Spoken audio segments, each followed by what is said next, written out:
À la demande de certaines personnes qui suivent nos vidéos régulièrement, je vais vous présenter dans les prochains modules une série justement de vidéos consacrées aux poutres hyperstatiques. Nous avons vu précédemment les poutres isostatiques. Nous allons maintenant aller plus profondément dans l'étude de ces poutres, soit encastrées aux deux extrémités, soit encastrées à une extrémité reposant sur un appui, avec des charges ponctuelles ou avec des charges réparties. Nous utilisons souvent la méthode de décomposition de cette poutre hyperstatique en système isostatique simple. Voilà, je vous souhaite de les découvrir et d'en apprécier le contenu. Et je vous fixe rendez-vous donc au module suivant, le module probablement 50, pour visionner ces vidéos consacrées aux poutres hyperstatiques. N'hésitez pas à me faire part de vos remarques, de vos souhaits éventuels, et j'essaierai bien sûr d'y répondre dans les temps les meilleurs. Le module 49 va s'intéresser aux poutres hyperstatiques. Toute une série d'ailleurs de modules lui seront consacrés. Nous allons commencer par une poutre encastrée à une extrémité et appuyée à l'autre, avec une charge concentrée. Dans ce cas-là, les équations de la statique ne suffisent plus à résoudre le problème posé par ces poutres. On va donc remplacer la poutre hyperstatique par plusieurs éléments isostatiques et on va appliquer le principe de la superposition des effets des forces pour ainsi reconstituer la poutre réelle. Alors qu'en est-il? Voici donc notre fameuse poutre encastrée à une extrémité et qui repose à l'autre extrémité sur un appui au point A et soumise à un effort ponctuel P, à une certaine distance petit a de l'appui grand A. Nous allons donc transformer cette poutre en deux poutres isostatiques. D'abord, la poutre, bien sûr, encastrée en B et qui supporte en D une charge P. Au fait, il s'agit d'une étude que nous avons déjà réalisée précédemment dans le cadre de l'étude des poutres isostatiques. Et le cas qui nous occupe ici, c'est donc le cas d'une poutre encastrée à une extrémité et avec, bien sûr, un porte-à-faux, puisque cette poutre ne repose sur aucun autre appui. Deuxième poutre isostatique, la poutre encastrée au point B et qui supporte en A la force, la réaction d'appui RA.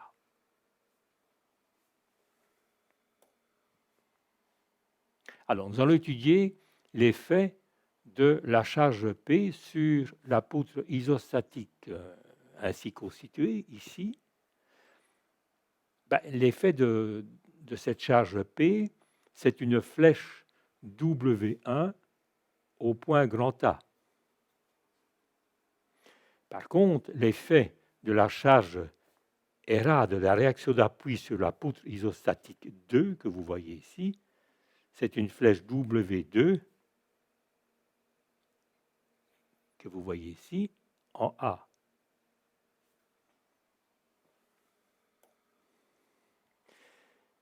L'effet de la charge P et de l'effort RA sur la poutre réelle, c'est une flèche nulle en A. En A, il n'y a pas de flèche.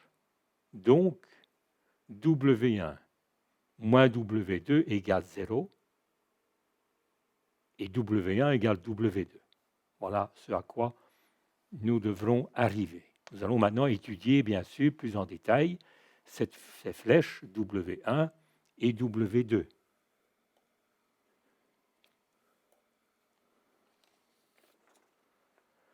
nous allons étudier la première poutre isostatique.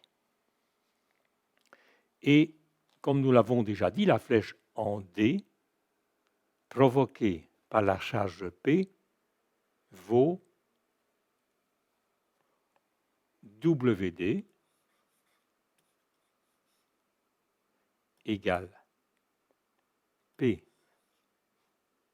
L moins A au cube sur 3i.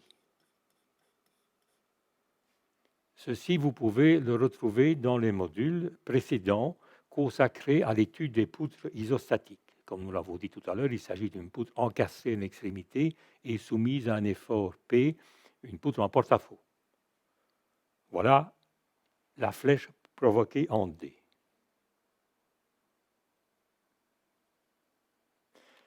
La flèche en A, au point A, provoquée par la charge P, vaut, elle, W1, vous voyez ici W1, égale WD que nous venons d'étudier et qui est cette flèche représentée ici, plus WA.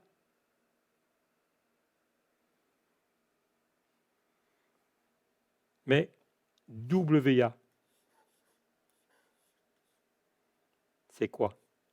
WA, c'est, nous sommes dans un triangle rectangle et nous assimilons cette courbe à une droite, nous avons WD égale ED que multiplie, souvenez-vous, tangente que nous allons appeler phi d. Pourquoi? À côté de l'angle, à côté du triangle rectangle, est égal à l'autre côté du triangle rectangle multiplié par la tangente de l'angle opposé.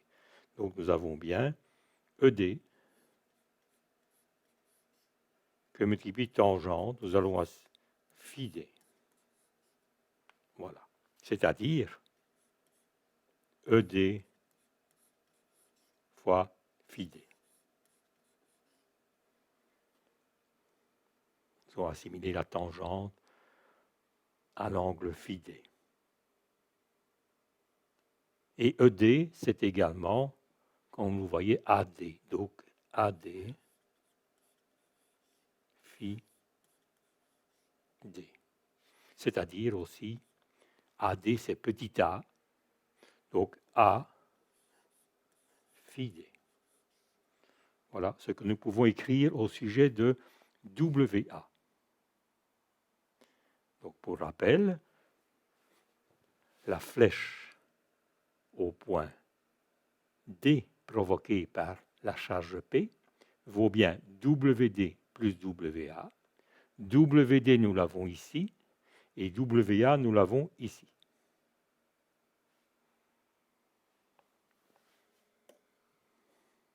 Que vaut phi d? Phi d, nous allons ici ne pas aller trop dans les détails, mais rappeler que phi d travailler sur la pente de la tangente à la déformée. Voici la déformée. La pente de la tangente à la déformée et l'angle phi. Et écrire que en D, eh bien, phi d est égal à P, plus P L moins A au carré sur 2i. Voilà les résultats des calculs qui ne font pas l'objet ici de ce module et qui, comme je vous le dis, font intervenir la pente de la tangente à la déformée. Voici la déformée et voici la tangente à la déformée.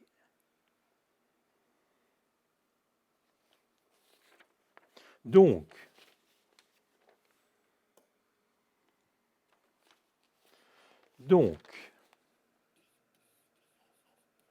W A est égal à petit a que multiplie P L moins A au carré sur 2i.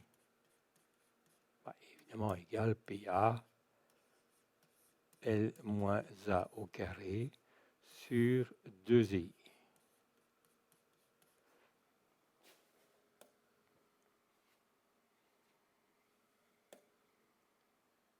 Souvenez-vous, A fois phi d. Et phi d étant égal à ceci, nous pouvons effectivement écrire P fois A que multiplie ceci. Voilà donc la valeur de WA. W1 est égal à quoi? Souvenez-vous, W1,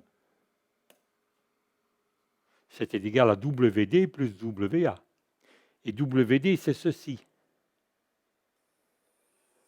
Donc, nous allons, et WA, nous l'avons déjà ici. Eh bien, W1, c'est donc égal à P L moins A au cube sur 3i plus P A L moins A au carré sur 2i. Maintenant, nous allons développer ceci de telle façon à obtenir la valeur W1. W1 est égal, nous allons réduire au même dénominateur, 6i, et nous allons bien sûr multiplier ceci par 2, 2p L moins A au cube, plus ici ce sera multiplié par 3, 3p A L moins A carré.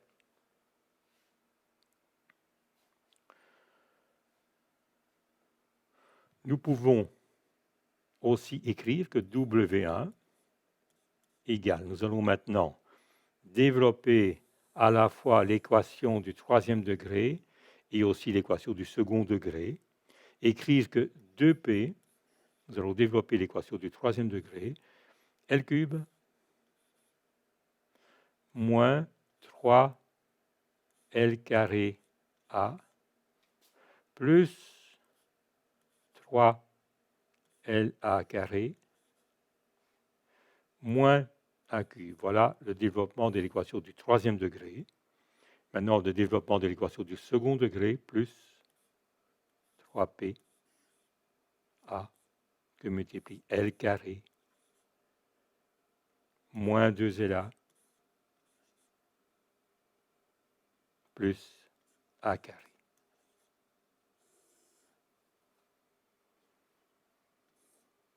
Le tout sur, bien sûr, 6i, cela n'a pas changé.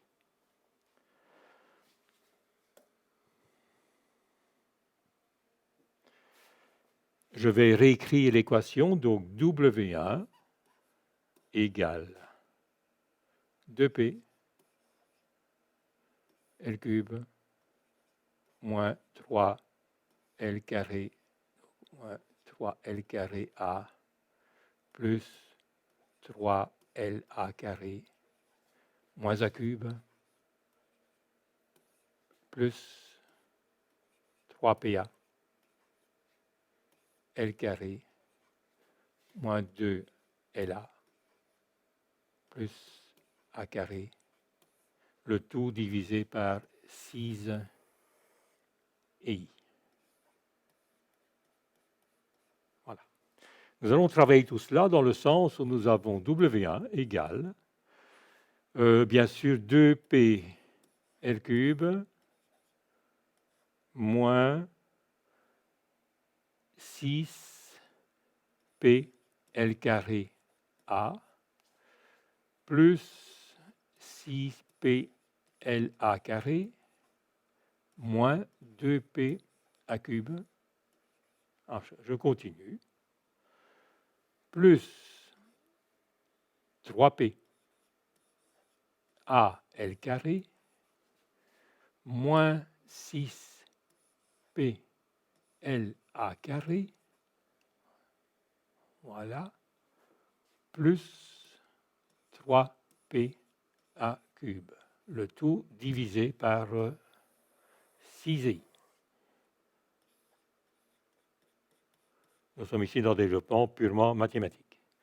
W1 est donc égal, nous allons simplifier bien évidemment, et retenir 2pl cube, je n'en ai pas d'autre, donc 2pl cube. 6pl carré A, nous en avons 6.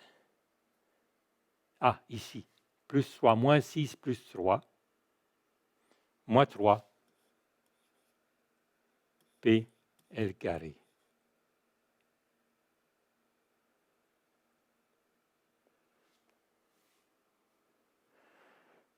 PL carré A. Donc nous avons éliminé ceci, nous avons éliminé ceci, nous avons éliminé ceci. Ah, les PLA carré, nous avons 6 plus 6, moins 6. Donc là, nous avons 0. Il nous reste moins 2PA cube plus 3PA cube, donc plus PA cube. Le tout divisé par 6i. Donc W1 est donc égal, je vais mettre P en évidence, 2z cube moins 3 A L carré plus A cube. Le tout sur 6i. Voilà la valeur de W1. W1, comme nous venons de le calculer, rappelez-vous, qui est égal à la somme de WA plus WD. Voilà pour l'étude de la première poutre isostatique. L'étude de la seconde poutre isostatique. La flèche en A, qui est provoquée par la charge RA, qui est la réaction d'appui, vaut moins W2 égale RA que multiplie L cube divisé par 3i. Vous pouvez aussi voir le module consacré à l'étude des poutres isostatiques. Vous trouverez cela dans les précédents modules consacrés à la flexion. Il s'agit ici effectivement d'une poutre encastrée à une extrémité et supportant une charge à l'autre extrémité, module qui a été vu précédemment dans le chapitre, dans la playlist consacrée à la flexion. L'effet des forces P et RA sur la poutre réelle, eh bien, comme la flèche est nulle en A, on peut écrire que W1 moins W2 égale 0. Donc, que W1 égale W2.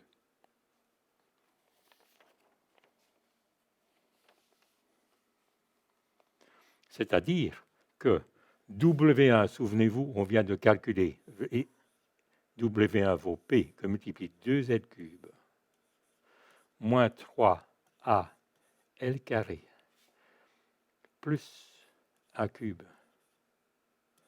sur 6i et W2 vaut RA L cube sur 3i. Souvenez-vous, on vient d'écrire précédemment à la page précédente la valeur de W2. Donc, nous allons pouvoir écrire, si nous réduisons, non, nous allons multiplier ceci par ceci et ceci par ceci. Nous allons pouvoir écrire donc 3i fois P que multiplie 2L cube moins 3AL carré plus A cube égale quoi? Égale 6i que multiplie RA fois L cube, c'est-à-dire égale 6i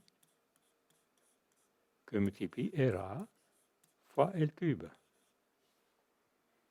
Et effectivement, nous allons mettre ici P en évidence. P.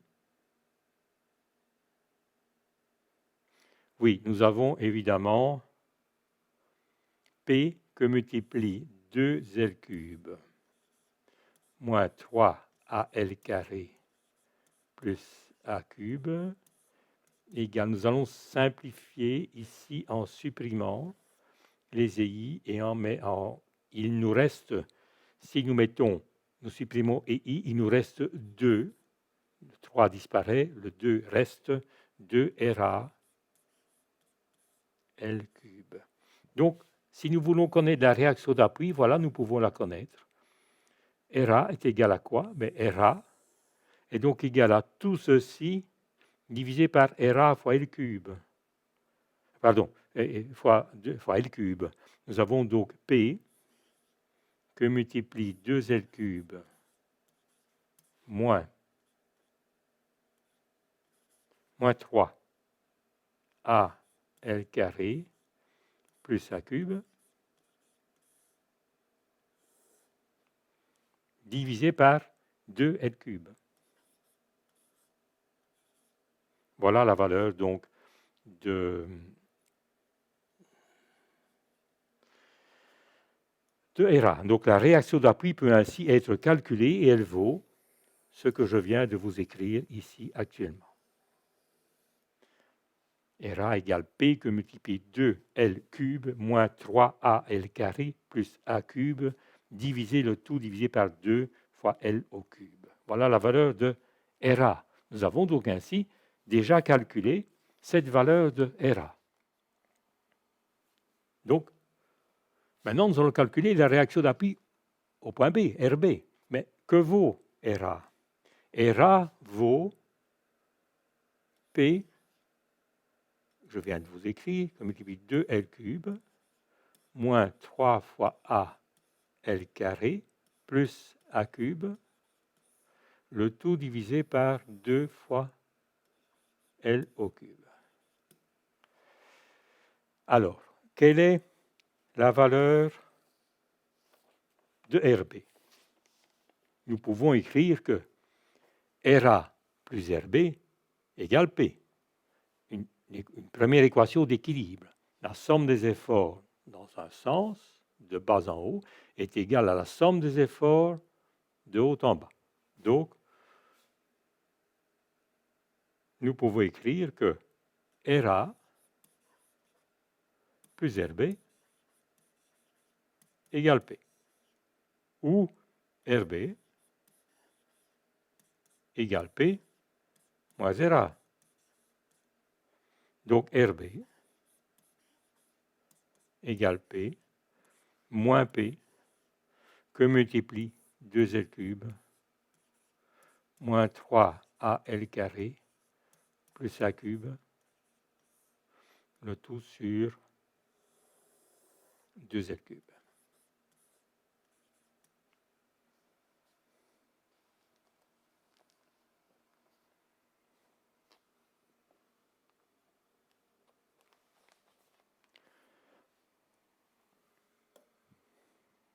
Nous allons maintenant calculer le moment fléchissant en un point quelconque, en un point X de la poutre.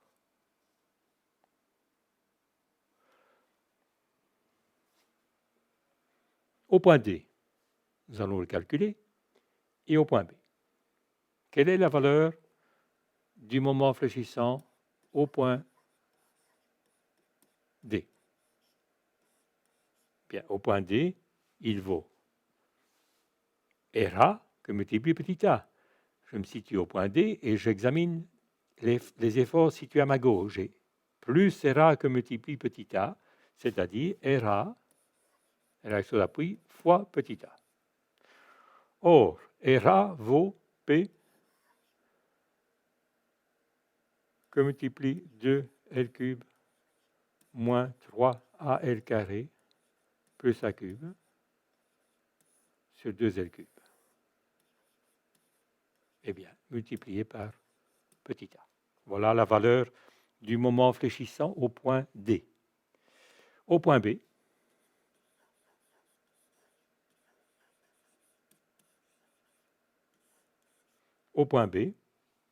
le moment fléchissant vaut moins MB. Moins MB. Voilà la valeur du moment fléchissant MB. Nous allons pouvoir écrire aussi, si je me situe au point B et que j'examine tout ce qui est à ma gauche, je vais pouvoir écrire que MB, le moment fléchissant au point B, est égal à, j'ai d'abord RA que multiplie grand L,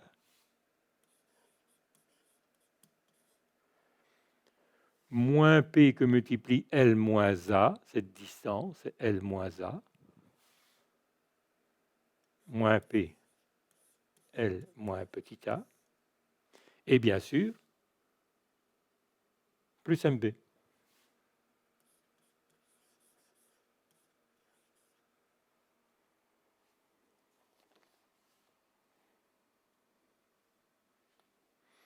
Donc, nous avons le moment fléchissant au point B égal RA égal, le moment fléchissant. Donc, tout ceci, bien sûr, égale 0. Hein, c'est une équation d'équilibre que j'écris en me situant au point B, en examinant tout ce qui est à ma gauche. Et la somme des moments étant nulle, j'écris cette équation en écrivant ceci. RA fois L plus P que multiplie L moins A plus moment par rapport au point B égale 0. Équation d'équilibre en me situant au point B et en écrivant une équation de moment par rapport à ce point. Je veux en déduire, donc MB, je garde MB dans ce membre, mais je fais passer les autres constituants dans le second membre. Je percute, je change de signe, donc moins RA fois L et plus P L moins A. Donc MB égale moins, RA c'est moins P, que multiplie 2L cube, moins 3AL carré, plus A cube, c'est toujours ce que nous avons vu tout à l'heure, divisé par 2L cube, c'est la valeur de RA qui n'a pas changé, que multiplie grand L, plus bien sûr, plus P, L moins A. Voilà la valeur du moment fléchissant au point B.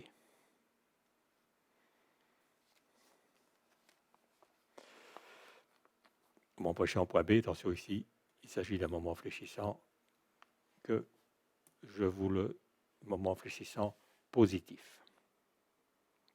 Il est horlogique. Voilà, nous avons passé en revue ce qui concerne cette première poutre hyperstatique.